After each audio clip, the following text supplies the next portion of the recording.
You just have magic people. Yeah. I mean, if you do it with bad actors, the answer is it's horrible and impossible. The Arendero was an ordinary ship. Her story is stuff of legends in 15th century Spain. Skip it.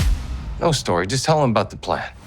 I want to know the story. There's treasure. It'll be in New York tomorrow. That's plenty. Play Dirty is a film that is steeped in the history of crime fiction. And I'd like to know for each of you, what were the crime movies that you remember first really kind of latching in for you? I always liked the detective, so the heist films are great, but for me it was more about one of my favorites, The Night Moves with Gene Hackman.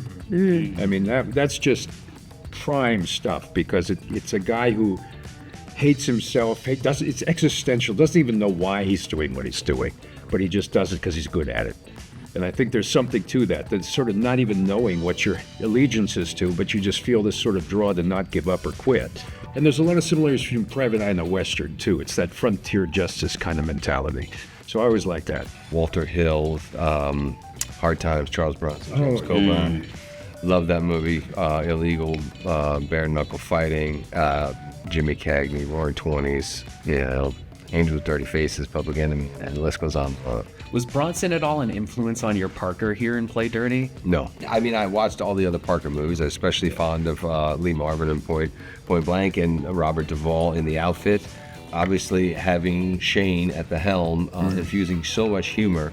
And really, the movie, it has massive action, big set pieces and everything, but it's still very much rooted in character, which is why he attracted the cast that he did. Say people wanted to work with him, including myself, to come and service his vision, but these are the kind of movies that I grew up on. Michael Douglas films of the 90s. I grew up on Disclosure. Yeah. A Perfect Murder. Yes. With Viggo. Yeah. And his bad art. Not his bad art. I hope that's not his bad art. But yeah, anything with Michael Douglas in the 80s and the 90s. Hell yeah. What about you, man? I remember LA Confidential, Yes. Chinatown, The Departed. Of course. Come on. Incredible. Come on. How old were you when The I Departed know. Did you grow came out? up with The Departed? I was like 11, and I remember sneaking and watching it. I used to be able to quote every single line from that movie. We watched it like 1,000 times. What's a lace curtain motherfucker like you doing in the Stadies? What do you guys think that all great heist movies share in common? A propulsive pace. Propulsive pace, I think it's pretty, the standard is that they come up with this amazing laid out plan and you see what's gonna, and then it all goes to shit. I mean, yeah, it's like from Nikita when she does this whole thing to escape and then she opens the door and there's a brick wall. Something's gotta go wrong and then you have to improvise. Well, you said it should be a problem? Shouldn't be a problem. Oh, should not? Yeah, should Okay. not. We've talked a little bit about what an awesome ensemble there is in this film. Is there a through line to when you know that something is going to work with a group that you have in front of a camera?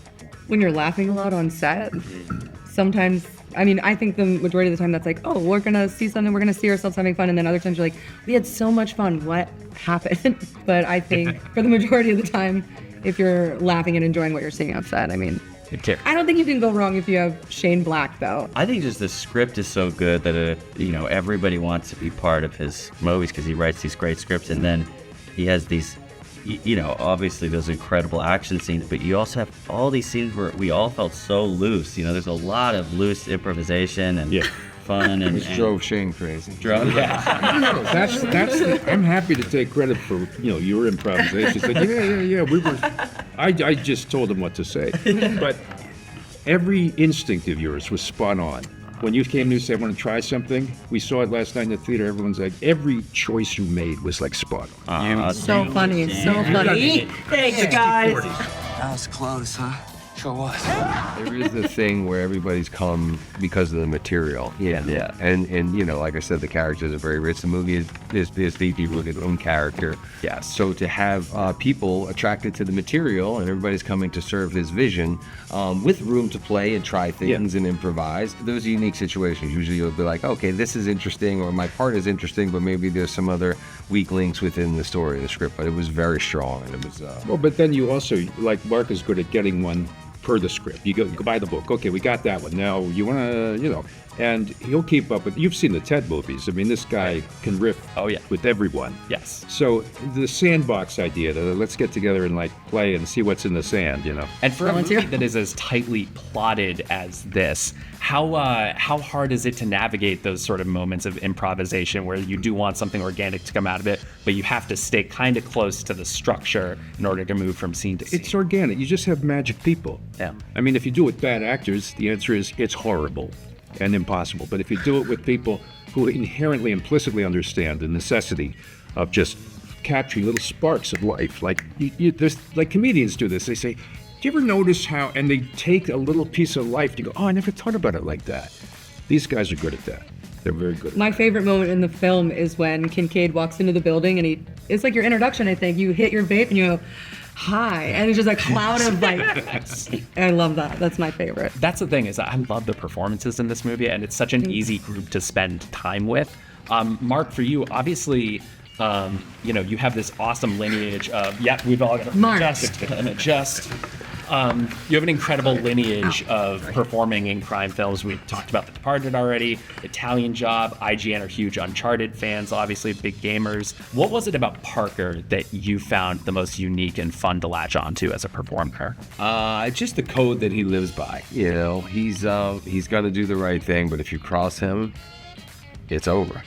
It's over. And, like I said, growing up watching, Cagney's of the world and Edward G. Robinson, John Garfield, Robert Ryan, I mean, those were guys who always kind of lived by that code, So for me, it was a wonderful experience. And to be able to play Parker himself, because it's such a wonderful character and rich in history, and many of the greats have played it, but to be able to do it with a new spin, which infused a lot of humor, which I think is the thing that really differentiates this from the others, was a no-brainer. Yeah, I really enjoyed his backstory and his motivations for why his code is so important to him. That's rooted in Westlake's fiction. Yeah, it is. And then you're right. And then the people come in, the actors come in, and they sort of embrace, they circle it and absorb it. And then it becomes the actor's version of that.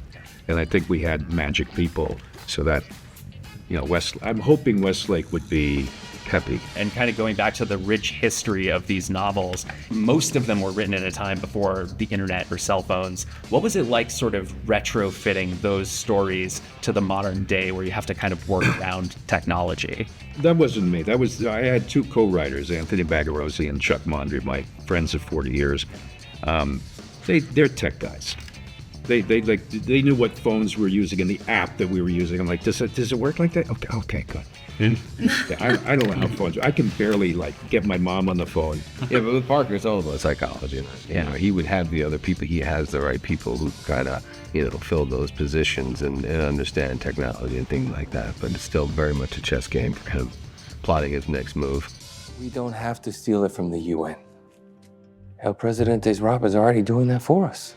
We're obviously in this age where everyone has done, Marvel and DC. There's these huge fan bases that are so interested in their stories being adapted. Was it easier to work in this area where there's so many novels to adapt, but maybe less particularity from the fans of exactly what they want to see? Yeah, because it's IP. It's not like the guy was not a best-selling author, but it's not a household name. I'll tell you what's fun is that Westlake was a household name among other mystery writers. Yes. So if you ask, some guy who's best-selling, like Patterson, and say, "Hey, who do you read?" He'd say, "Oh, come here." And they'd go behind the bar. "I got the good stuff here. It's called Westlake." And that's the fun, is that this guy was just a perennial favorite, won all the awards, Mystery Writers of America, things like that. But there's pressure. I mean, there's a Parker purist maybe who'll say, "Hey, that you're doing too much of the comic novels," and I think we don't compromise Parker. I think Parker's Parker. Looking for a girl. Was this an amorous inquiry? She killed everyone on my last job. The idea of a double cross is this hallmark of crime fiction. Obviously, that kind of becomes an expectation. How do you make those twists feel organic? Those things that people might expect from crime films, but you want to do them in your own way. Well, there's a language, I think, of surprise. Like when I was a kid, the newest thing was that horror movie where the girl goes up to the shower curtain and shh, nothing there. Oh, thank God. It's right there. That was new. And now you can't do it. Now they go, "Oh, that old chestnut." So you have to find ways to just keep surprising people as you can. And then they spoil it in the trailer, so everyone knows. Yep, exactly. Just bad luck. Yeah, for her. Another thing that this film celebrates is the idea of the anti-hero. It's this moral gray area that the sort of criminal underworld lives in. What is fun to play in that space as an actor? I mean, for me, I've always rooted for the bad guy. You know, I think I kind of know the outcome of the film, but I'm always thinking like, well, maybe there's a chance he'll get, maybe there's a chance he'll break free. But that's just. Also, it's fun to see Mark especially play an unapologetic criminal. I mean, unabashed. He's a crook. He's not a nice guy. But because it's Mark, and he's dogged and he's relentless, you kind of go with that.